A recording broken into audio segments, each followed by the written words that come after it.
Friends, this is Rahi and welcome to our channel beard वाले। आई hope आप सभी अच्छे होंगे। आज के इस वीडियो में हम लोग डिस्कस करने वाले हैं हेल्थ इंपेयर्ड चिल्ड्रन के बारे में। ये जो बच्चे हैं, ये बच्चे भी विशिष्ट बालकों की ही श्रेणी में आते हैं। इनसे इन बच्चों को डिस्कस करने से पहले भी हम लोगों ने बहुत सारी वीडियोस में देखा हुआ है विशिष्ट बालकों को, अलग अलग तरीके के विशिष्ट बालकों को डिस्कस किया हुआ है। अगर आपने उन वीडियोस को नहीं देखा है तो जाके देख सकते हैं। वैसे तो ये टॉपिक इतना इंपॉर्टेंट नहीं है, लेकिन हम लोग इंक्लूसिव एजुकेशन पढ़ रहे हैं, समावेशी शिक्षा पढ़ रहे हैं, तो हमें हर तरीके के बालकों के बारे में जानना जरूरी हो जाता है। देखिए, ये जो हेल्थ इंपेयर्ड चिल्ड्रन होते हैं यानी स्वास्थ्य बाधित बच्चे होते हैं, ये समावेशी क्लासरूम में पाए जाते हैं। अब जैसे किसी बच्चे को सर में दर्द हो सकता है किसी बच्चे को टीबी हो सकता है किसी बच्चे को मिर्गी के दौरे आते हो सकता है किसी के जोड़ों में दर्द रहता हो, बहुत तरीके की समस्या होती है, हेल्थ इश्यूज होते हैं, जिस वजह से ये अधिगम करने में समस्या महसूस करते हैं। ठीक है, और कभी कभी तो हेल्थ इश्यूज इतने ज्यादा बढ़ जाते हैं कि इनको समावेशी कक्षा में बैठाल के पढ़ाया नहीं जा सकता है। कभी कभी इनको विशेष विद्यालयों में भेज दिया जाता है और बहुत ज्यादा गंभीर हालत होती है, तब इनको हम लोग हॉस्पिटल में भेजते हैं, वहां इलाज चलता रहता है और साथ साथ में ये जो हमारी इंक्लूसिव एजुकेशन है उसके थ्रू पढ़ते भी रहते हैं। तो बहुत तरीके की कैटेगरी है इन बच्चों की, उसको भी डिस्कस करेंगे। लेकिन अगर हम लोग मोटी मोटा जाने कि जो स्वास्थ्य बाधित बच्चे होते हैं वो होते कौन से हैं, ऐसे बच्चे जिनको स्वास्थ्य से संबंधित जो रोग है वो इतना ज्यादा हो गया, इतना ज्यादा गंभीर है, उनको कम्युनिकेशन करने में दिक्कत हो रही है ना भाई, बातचीत करने में दिक्कत हो रही है। कोई भी रोग हो सकता है, बच्चे को अगर हो गया है और उसको बात करने में, कम्युनिकेशन करने में, उसको ग्रो करने में, भाई अगर उसको कोई टीबी हो गया है तो वो बिल्कुल सूख के पतला हो गया है, विकसित ही नहीं हो रहा है। अब वो फिजिकली अगर फिट नहीं है तो वो मेंटली कैसे फिट हो सकता है। तो ऐसे जो बच्चे होते हैं वो शारीरिक रूप से भी कमजोर होते हैं। अगर उनको कोई एक्टिविटी वाला काम दे दिया तो भाई डर रहेंगे, वो पढ़ना ही नहीं चाहते या इधर उधर खेलने कूदने वाले काम नहीं करना चाहते हैं। प्लस साथ ही में ये लोग मानसिक रूप से भी जल्दी थक जाते हैं, यानी इनको आनंद नहीं आता पढ़ने में। टीचर्स अगर कुछ बता रहे हैं तो ये बच्चे जल्दी थक जाते हैं। कौन से? जो स्वास्थ्य बाधित बच्चे होते हैं। तो कुल मिलाके हम ये कह सकते हैं कि ऐसे बच्चों की जो इम्यूनिटी होती है वो उतनी अच्छी नहीं होती है। बच्चे होते हैं वो तीन कैटेगरी में हम बांट सकते हैं कि कुछ बच्चे होते हैं जो सामान्य रूप से रोगों से प्रभावित होते हैं, कुछ मध्यम रूप से रोगों से प्रभावित होते हैं और कुछ गंभीर रूप से रोगों से प्रभावित होते हैं। तो अभी मैंने कहा कि हम कुछ बालकों को तो इंक्लूसिव एजुकेशन में पढ़ा सकते हैं, लेकिन जो मध्यम वर्ग से गंभीर है रोग से, उनको हम लोग विशेष विद्यालयों में ही भेजेंगे, वरना वो पढ़ नहीं पाएंगे, समझ नहीं पाएंगे, जान नहीं पाएंगे। और जो ज्यादा गंभीर अवस्था में होते हैं उनको हॉस्पिटल में ही ट्रीटमेंट दिया जाता है। साथ ही में इंक्लूसिव एजुकेशन के थ्रू भी उनको एजुकेट किया जाता है, शिक्षा दी जाती है। जो ज्यादा गंभीर अवस्था में होते हैं हॉस्पिटल में उनका ट्रीटमेंट चलता रहेगा, साथ साथ में शिक्षा भी उनको थोड़ी थोड़ी दी जाती रहेगी। तो स्वास्थ्य से संबंधित बहुत सारी समस्याएं बच्चों को हो सकती है। ये जो समस्याएं हैं वो बच्चे में कैसे आती हैं? माता का खान पान ठीक ना होना, ऐसे बहुत सारे कारक हो सकते हैं जिस कारण से बच्चे में जो हेल्थ इश्यूज हैं वो आ जाते हैं। ठीक है, कोई दुर्घटना भी हो सकती है, हो सकता है कि कोई रोग काफी लंबे समय तक रहा हो बच्चे के साथ में, इस वजह से स्वास्थ्य से संबंधित समस्या उसके अंदर रहती है। अब हम लोग एक फॉर्मल लैंग्वेज में भी डिस्कस कर लेते हैं। देखिए, मैंने लिख रखा है कि स्वास्थ्य बाधित उन्हें कहते हैं जिनकी स्वास्थ्य संबंधी स्थिति अधिक गंभीर हो, संप्रेषण, विकास, शिक्षा और ग्रहण करने में असमर्थता हो। ये डिस्कस करने वाले हैं कि जो ये बालक है उनको किस किस प्रकार की जो समस्या होती है, किसी भी प्रकार की जो समस्याएं हो रही हैं वो किन कारणों से हो रही हैं। एक साइकोलॉजिस्ट है जिनका नाम है माइकल, उन्होंने 1994 में कुछ कारण बताए हैं, उन कारणों को हम यहाँ पे डिस्कस करने वाले हैं। सबसे पहला कारण हो सकता है इन बालकों की समस्या का मानसिक दोष का होना। हो सकता है बच्चा जो है वो मेंटली उतना डेवलप ना किया हो, इस वजह से उसे स्वास्थ्य से संबंधित कोई समस्या उत्पन्न हो गई हो। साथ ही में जन्म से पूर्व समुचित वातावरण मां को ना मिलना। अब देखिए, चाहे प्रसव पूर्व हो, या फिर जन्म के पहले हो, जन्म के समय हो या जन्म के बाद, अगर माता को किसी भी तरीके की समस्या हो रही है तो उसका इंपैक्ट जो है वो बच्चे पे भी पड़ता है। अगर गर्भ में ही संक्रामक रोग हो जाना, हो सकता है खसरा है, हो सकता है जो क्षय रोग है, ऐसे रोग जो है वो माता को अगर हो गए हैं तो बच्चा भी इस बात से क्या हो सकता है? प्रभावित हो सकता है और बच्चे को ये चीजें जिंदगी भर झेलनी पड़ेंगी, मतलब वो हमेशा बीमार ही बना रहेगा, स्वास्थ्य बाधित बालक फिर वो बन जाएगा। मस्तिष्क में फोड़ा हो जाना या फिर आघात होना, मस्तिष्क पे या जो ब्रेन है हमारे, उस पे किसी भी प्रकार की चोट लग जाने से भी जो बालक हैं वो स्वास्थ्य बाधित हो जाते हैं। साथ ही में हीमोग्लोबिन की कमी होना, किसी बच्चे में खून की कमी होती है तो वो एनीमिक हो जाता है ना भाई, हम सभी देखते हैं। तो दवाओं का दुष्प्रभाव होना, हो सकता है उल्टी सीधी दवा खा ली हो बच्चे ने तो उसमें एलर्जी हो गई हो, या उसे चक्कर आने लगे हो, या उसे उल्टी आने लगी हो, ऐसे बहुत सारी प्रॉब्लम हो सकती हैं। साथ ही में मिर्गी रोग से ग्रसित होना, ये जो मिर्गी रोग है वो नर्वस सिस्टम में गड़बड़ी की वजह से होता है, हमारा नर्वस सिस्टम ठीक से डेवलप नहीं होता है या काम नहीं करता है, तब मिर्गी के दौरे लोगों को आते हैं।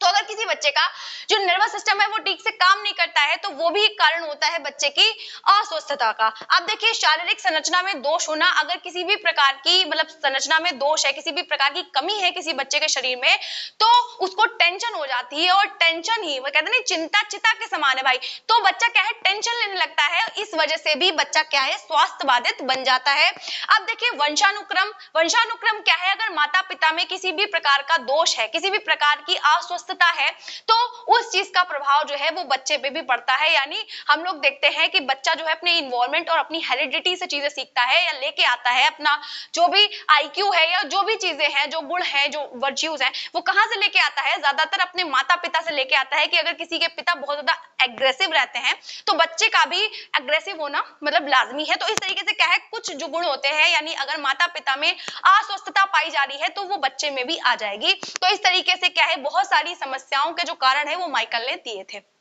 इतनी चीजें आई थिंक आपको समझ आई होंगी। तो चलिए फटाफट से हम लोग ये भी डिस्कस कर लेते हैं कि जो हेल्थ इंपेयर्ड चिल्ड्रन है उनकी हम पहचान कैसे करेंगे। वैसे तो इन बालकों की कोई पर्टिकुलर पहचान नहीं होती है, ऐसे कोई हम सूची नहीं बना सकते हैं कि भाई ये दिक्कत है ये दिक्कत है, लेकिन हाँ जो भी बच्चे स्वास्थ्य बाधित होते हैं उनको चलने में या फिर जल्दी बेहोश हो जाते हैं या फिर उठने बैठने में या शारीरिक क्रियाएं करने में बहुत ज्यादा समस्या फेस करनी पड़ती है। कुल मिला के ये शारीरिक और मानसिक रूप से हेल्दी नहीं होते हैं, मतलब बहुत ज्यादा प्रॉब्लम क्रिएट करते हैं। अब देखिए पहचान कैसे करेंगे, तो ऐसे बच्चे जिनको ज्यादातर खांसी रहती है, आपने देखा होगा नॉर्मली कुछ बच्चे होते हैं जो हमेशा कुछ कुछ बीमार ही रहते हैं, तो अक्सर जिनको खांसी बनी रहती है या जुकाम बना रहता है तो ऐसे बच्चों को हम क्या मानेंगे, स्वास्थ्य बाधित बालक मानेंगे। ठीक है, और लोग बोलते हैं कि एक हफ्ते से ज्यादा खांसी हो जाती है तो वो क्षय रोग हो जाता है, टीबी हो जाती है। ठीक है, अब ऐसे बच्चे कम सांस ले पाते हैं, त्वचा या तो पीली पड़ जाएगी या तो नीली पड़ जाएगी, और ऐसे बच्चों को जो स्वास्थ्य बाधित होते हैं उन बच्चों को भूख ज्यादा लगती है। जैसे कि अगर मधुमेह से ग्रसित बच्चा है, भी मैंने कहा अगर किसी को भी डायबिटीज हो जाती है तो उस बच्चे को भूख प्यास ज्यादा लगेगी, वो बार बार वॉशरूम जाएगा, है ना, बहुत सारी प्रॉब्लम्स होती है ना। लेकिन टीचर्स को हर प्रॉब्लम को फेस करना है और बच्चे को डायरेक्शन देना है, उसको एजुकेट करना है, उसको सिखाना है कैसे भी करके। अब देखिए जल्दी थकावट हो जाती है ऐसे बच्चों को, अधीर हो जाना, किसी पे डिपेंड रहते हैं ऐसे बच्चे, मतलब वो खुद से मेहनत नहीं करेंगे, दूसरों के ऊपर डिपेंड रहते हैं।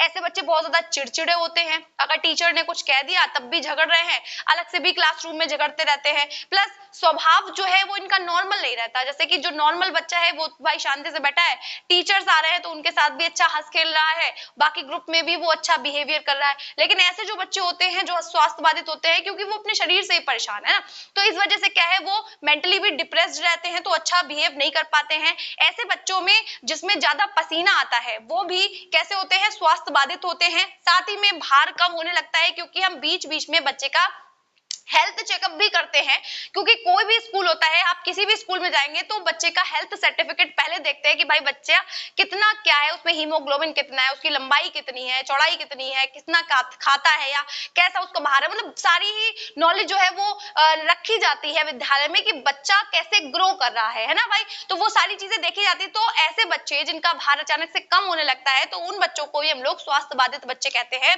प्लस बच्चों के सीने में भी कभी कभी दर्द होने लगता है ना भाई, ज्यादा खा लिया, एसिडिटी हो गई, तब भी तो सर में वो सॉरी सीने में दर्द होने लगता है। और ऐसे बच्चे जो जल्दी बेहोश हो जाते हैं या फिर इमोशनली स्टेबल नहीं होते हैं, जिनके अंदर मानसिक चिंताएं ज्यादा होती हैं, फ्रस्ट्रेशन एंजाइटी ज्यादा होती है, ऐसे बच्चों को भी हम लोग स्वास्थ्य बाधित बालकों की श्रेणी में रखते हैं। ठीक है, इतनी चीजें समझ आई। अब देखिए इनका वर्गीकरण देखते हैं। देखिए कुछ बच्चे सामान्य रूप से समस्याओं से ग्रसित होते हैं, कुछ गंभीर रूप से होते हैं, तो उनमें कुछ कुछ बीमारियां हैं उनको भी डिस्कस कर लेते हैं, जिससे कि अगर आप क्लासिफिकेशन करें एग्जाम में तो आपको कोई समस्या नहीं होनी चाहिए। अब देखिए सामान्य रूप से जो ग्रसित बच्चे हैं किन्हीं भी बीमारियों से, उनको हम लोग इंक्लूसिव एजुकेशन में पढ़ा तो सकते हैं, लेकिन इनका भी भाई बीच बीच में परीक्षण होना चाहिए डॉक्टर की देखरेख में। विद्यालय में डॉक्टर जो भी परामर्शदाता है, जो भी गाइडेंस देने वाले हैं, है ना, तो वो सारे ही लोग कहाँ रहे, विद्यालय में रहे, और बीच बीच में बच्चों का जो ट्रीटमेंट है वो भी होते रहना चाहिए। लेकिन गंभीर रूप से जिनको भी रोग होते हैं उनको तो हम लोग विशेष विद्यालयों में भेजते हैं। तो कुछ मैंने यहाँ पे रोग लिख दिए हैं जिनको हम लोग डिस्कस कर लेते हैं, जैसे कि मिर्गी रोग। अगर क्लासरूम में कोई बच्चा मिर्गी से ग्रसित है क्योंकि उसके नर्वस सिस्टम में दिक्कत है, तो वो कैसी हरकतें करता है, उसको बीच बीच में दौरा पड़ जाता है, वो चीखता भी, मतलब ऐसा भी हो सकता है कि दौरा पड़े तो वो कोई रिएक्ट ना करे, बस उसको मिर्गी के दौरे आ रहे हैं, चक्कर आ रहे हैं रुक रुक के। साथ ही में जब उसको दौरा आ रहा है तो वो चिल्ला भी सकता है और बेहोश भी हो जाता है और अपने कपड़ों को भी उतार सकता है और शरीर को रगड़ने लगता है। तो टीचर्स को अपना जो पेशेंस है वो नहीं खोना है, धैर्य नहीं खोना है। साथ ही में क्योंकि ऐसे बच्चों पे विशेष ध्यान की जरूरत होती है, क्योंकि अगर बच्चों पे ज्यादा तनाव पड़ा, ज्यादा आपने उनको कोई ऐसा काम दे दिया जो मानसिक लेवल का है, उनको बहुत ज्यादा तनाव की स्थिति महसूस हुई या उनको प्रेशर फील हुआ, मेंटल प्रेशर उनके ऊपर बढ़ा, तो उन्हें दौरे आ सकते हैं। तो टीचर्स को विशेष ध्यान देना होता है, प्लस इन बच्चों से ऐसा कोई काम नहीं करवाना होता है जो मानसिक हो, मतलब ऐसा तनाव भरा काम नहीं होना चाहिए, उन्हें मजा आना चाहिए, है ना। तो इस तरीके से टीचर्स को डील करना है। ऐसे ही मधुमेह रोग है, ऐसे बहुत सारे रोग हो सकते हैं, मैंने यहाँ पे 5 डिस्कस किए हुए हैं। मधुमेह रोग, डायबिटिक जो बच्चे होते हैं उनको भूख ज्यादा लगती है, प्यास ज्यादा लगती है। अब ऐसा नहीं आप कहेंगे नहीं, अगर उसको कहना है सर मुझे वॉशरूम जाना है, बार बार जा रहा है, तो आप ऐसा नहीं है कि उसको डांटने लगेंगे कि नहीं तुम तो बार बार जा रहे हो, भाई उसको प्रॉब्लम है तभी तो वो जा रहा है। तो आपको समझना जरूरी है कि अगर वो डायबिटिक है, भाई बार बार जा रहा है, तो उसको जाहिर सी बात है कोई समस्या हो सकती है, तो वो बार बार वॉशरूम जा सकता है और इस चक्कर में उसमें कमजोरी आ जाती है। ऐसे बच्चों का भार भी कम होने लगता है और इन बच्चों को अगर चोट लगती है तो वो देर में भरती है। और ये जो डायबिटीज है वो किसी में भी हो सकती है, तो जो टीचर्स है उनको ये ध्यान रखना चाहिए कि अगर कोई सिम्टम्स दिख रहे हैं तो बच्चे के मीठा खाने पर रोक लगवानी चाहिए। मतलब जो पेरेंट्स टीचर मीटिंग है उसमें भाई कहिए कि बच्चों को जो मिठाई वाली चीजें हैं, जो मीठी चीजें हैं वो कम दीजिए, प्लस जो टीके हैं, इंसुलिन का जो टीका है वो विद्यालय में ही अरेंज करवाना चाहिए, लगवाना चाहिए। ओके। अब दमा में क्या होता है, दमा में बच्चे को सांस लेने में दिक्कत होती है, और वो क्यों हो रही है, क्योंकि बच्चे में एलर्जी है। देखिए ये जो रोग है इनको पूरी तरीके से ठीक नहीं किया जा सकता है, लेकिन हाँ जो दवाइयां हैं उनसे इन चीजों को कंट्रोल किया जा सकता है। अब जो सांस लेने में बच्चे को अगर दिक्कत है तो ऐसा नहीं है कि टीचर्स हंस रहे हैं या फिर उनको प्रॉब्लम हो रही है कि बच्चा ऐसा मत करो ये वो। देखिए बच्चे को एलर्जी है किसी चीज की, लेकिन टीचर्स क्या करेंगे, पेशेंस से काम लेंगे, बच्चों को दवाइयां दिलवाएंगे ऐसा, या फिर जो इनहेलर होता है ना उससे भी यूज करके बच्चों को हम थोड़ा रिलीफ फील करवा सकते हैं। साथ ही में अगर गठिया रोग है तो जोड़ों में दर्द रहता है, हाथ पैर कोनी, इन तरीके से जितने भी जोड़ हैं बच्चे के काम नहीं करते हैं या वो परेशान रहता है, चीखता चिल्लाता है, तो जो थेरेपी है या डेली व्यायाम बच्चों को करवाया जा सकता है स्कूल में। जब डेली रूटीन में वो व्यायाम करेंगे या फिर जो टीचर्स हैं वो माता पिता को भी प्रोत्साहित करेंगे कि बच्चों को व्यायाम कराने में हेल्प करें, ये सारी चीजें हो सकती है। तो जो होती है ना थेरेपी होती है, सॉरी यहाँ पे थेरेपी लिखिए, जो थेरेपी होती है ना उससे क्या होता है बच्चे को राहत मिलती है। अब देखिए खून में कमी यानी एनीमिक हो जाता है, इसमें सर में दर्द होता है, बच्चा बेहोश हो जाता है, पीलिया बच्चे को हो जाता है। इन सबका अगर खून में कमी है तो टीचर्स क्या करेंगे, बच्चे को संतुलित आहार देंगे। देखिए इसीलिए हम लोग मिड डे मील का कॉन्सेप्ट देखते हैं कि जब बच्चे का पेट ही नहीं भरा था, उसको प्रॉपर मिल ही नहीं रहा था खाना, उसका शरीर ही उतना स्वस्थ नहीं था, तो वो मेंटली भी उतना अच्छा काम नहीं कर पा रहा था। तो हमारी सरकार द्वारा मिड डे मील जो चलाई गई थी योजना, जिसमें क्या होता है बच्चे को मिड में मतलब समय के बीच में खाना मिलता है, तो मस्त तरीके से बच्चा खाता है और फिर पूरे तरीके से जो है वो पढ़ाई करता है। वहां उसमें केले दूध वो सारी चीजें मिलती हैं, पूरा संतुलित आहार दिया जाता है। तो कुल मिला के विद्यालय में ही ये व्यवस्था की जाए कि बच्चे को पूरा संतुलित आहार मिले, दूध दही केला वो सारी चीजें बच्चे को मिलनी चाहिए, जिससे कि बच्चा जो है वो एनीमिक ना हो सके, और एनीमिक होगा तो बच्चा क्या है स्वास्थ्य बाधित कहलाएगा। आई थिंक उसका जो क्लासिफिकेशन है वो आपको अच्छे से समझ आया। चलिए फटाफट से हम लोग इन बच्चों की शिक्षा के जो प्रावधान है वो भी देख लेते हैं। देखिए जो एनईपी 1986 आई थी, उसमें जो है वो इन बच्चों की समन्वित शिक्षा की यानी इंक्लूसिव एजुकेशन की बात कही गई थी। कहा जाता है क्योंकि हर बच्चे की जो नीड्स हैं, आवश्यकताएं हैं, वो अलग अलग हैं और क्षमताएं, योग्यताएं अलग अलग हैं। तो इन बच्चों की भी भाई जो योग्यता है वो अलग है। अगर प्रॉब्लम है तब भी हम इन बच्चों को चाहे तो विशिष्ट विद्यालयों में पढ़ा सकते हैं, लेकिन अगर हमें लगता है कि विशिष्ट विद्यालयों में, विशेष विद्यालयों में अगर इनको पढ़ाने से इनका जो मतलब स्वास्थ्य है या इनका जो रोग है वो थोड़ा थोड़ा ठीक हो गया है, तो हम इनको इंक्लूसिव एजुकेशन में पढ़ाना शुरू कर देंगे। कुल मिला के एनईपी ये कहती है कि सभी का जो विकास है वो उत्तम तरीके से होना चाहिए। उसके बाद यानी ऐसे जो बच्चे हैं उनको हम समावेशी शिक्षा के तहत रखेंगे, समावेशी शिक्षा के द्वारा इनको शिक्षा देंगे ताकि इनका हर पक्ष में विकास हो सके भाई, चाहे सोशली हो, चाहे इमोशनली हो, मेंटली हो, हर तरीके से बच्चा डेवलप होना चाहिए। अगर प्रॉब्लम है तो क्या हुआ, हम उसको ठीक करके पढ़ाएंगे, समझाएंगे, सिखाएंगे ताकि वो समाज को विकसित करने में हमारी सहायता कर सके। अब जब एनईपी 1992 आई तो राष्ट्रीय शैक्षिक कार्यक्रम कुछ उन्होंने चलाया और क्या क्या बातें कही हैं उसमें, तो वो सारी चीजें भी हम देख लेते हैं। अब देखिए, जो भी बाधित बालक हैं उनको पहले क्या किया जाएगा, विशिष्ट विद्यालयों में शिक्षा दी जाएगी, फिर उनको मुख्य धारा से जोड़ा जाएगा। कहने का मतलब ये है कि अगर बच्चा गंभीर रूप से किसी रोग से परेशान है तो ऐसा नहीं है कि उसको छोड़ दिया जाएगा, हम आखिरी तक साथ देंगे भैया।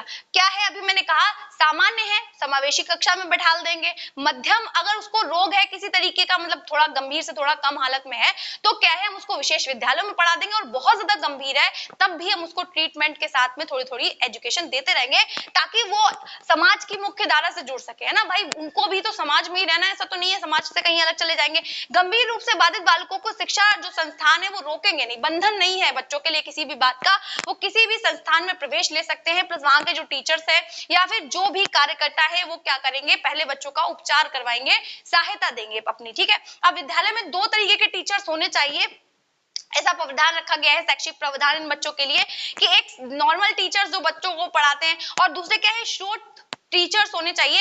यानी उन टीचर्स को नॉलेज होनी चाहिए कि ऐसे बच्चे जो हेल्थ इंपेयर्ड है या फिर जो विशिष्ट बालक है उनको कैसे हैंडल किया जाता है। ऐसे टीचर्स को अलग से ही ट्रेंड किया जाता है जो कि विशिष्ट बालकों को अच्छे से समझ सके या उनकी परेशानियों को भी दूर कर सके। तो 2 तरीके के टीचर्स होने चाहिए हर विद्यालय में। प्लस जो टीचर्स हैं वो बच्चे को मोटिवेट करेंगे हर काम में, जो भी नॉर्मल बच्चे कर सकते हैं वो तुम भी कर सकते हो किसी भी तरीके का, लेकिन हाँ उनकी योग्यता क्षमता को देखते हुए। ऐसा नहीं है कि कोई दमा का मतलब मरीज है या फिर मतलब उसकी सांस बहुत ज्यादा फूलती है और आपने उसको दौड़ने भागने वाला काम दे दिया, तो ये ऐसा नहीं कर सकते हैं आप, ठीक है। तो आपको क्या करना है, उसकी योग्यता और क्षमता के अकॉर्डिंग उसे मोटिवेट करते रहना कि भाई आप भी अपनी लाइफ में बेहतर कर सकते हो। अब देखिए, आपको प्लानिंग करनी है, यानी टीचर्स को क्या करना है, ऐसी प्लानिंग करनी है कि बच्चे को व्यक्तिगत रूप से शिक्षण दे सके, प्लस उसकी आवश्यकताओं की पूर्ति कर सके, क्योंकि नीड्स अलग अलग होती हैं हर बच्चे की, ठीक है। प्लस इन बच्चों की तो और भी ज्यादा होंगी। अब देखिए, माता पिता की भी सहभागिता उतनी ही ज्यादा जरूरी है। तो फिर हम पेरेंट्स को भी ये बताएंगे कि बच्चे में भाई ये समस्या है, तो इनको सुलझाने में या इनको ग्रो करने में आप भी हमारी मदद करें। तो इस तरीके से क्या है, इन बच्चों के शैक्षिक प्रावधानों को हमने देख लिया। आई होप ये चीजें आपको समझ आई होंगी। अगर आपको फिर भी कोई कंफ्यूजन रह जाती है, हालांकि ये टॉपिक उतना ज्यादा इंपॉर्टेंट नहीं था, लेकिन मैंने कहा समावेशी शिक्षा पढ़ रहे हैं तो उसमें ये टॉपिक दिया गया था, तो मैंने सोचा चलो इसको डिस्कस कर लिया जाए। और अगर चीजें आपको समझ में ना आया करे तो कॉमेंट सेक्शन में मुझे बता दिया कीजिए। अगर आपको कोई नया टॉपिक चाहिए तो भी आप कॉमेंट सेक्शन में मुझे बता सकते हैं। देखिए, कुछ बच्चों ने कमेंट किए थे तो मैंने उनके टॉपिक के अकॉर्डिंग वीडियोस को क्रिएट कर दिया। कुछ और भी बच्चे कमेंट करते हैं कि मैम आप इस टॉपिक को लेके वीडियो बनाइए, तो जल्द ही आपके टॉपिक को लेकर भी मैं वीडियो बनाऊंगी। तो अगर आपको वीडियो अच्छी लगी हो तो वीडियो को लाइक करना, चैनल को सब्सक्राइब करना, साथ ही अपने साथियों के साथ शेयर करना बिल्कुल भी मत भूलिएगा। मिलते हैं इसी तरीके की मूल वीडियोस के लिए, तब तक के लिए जय हिंद।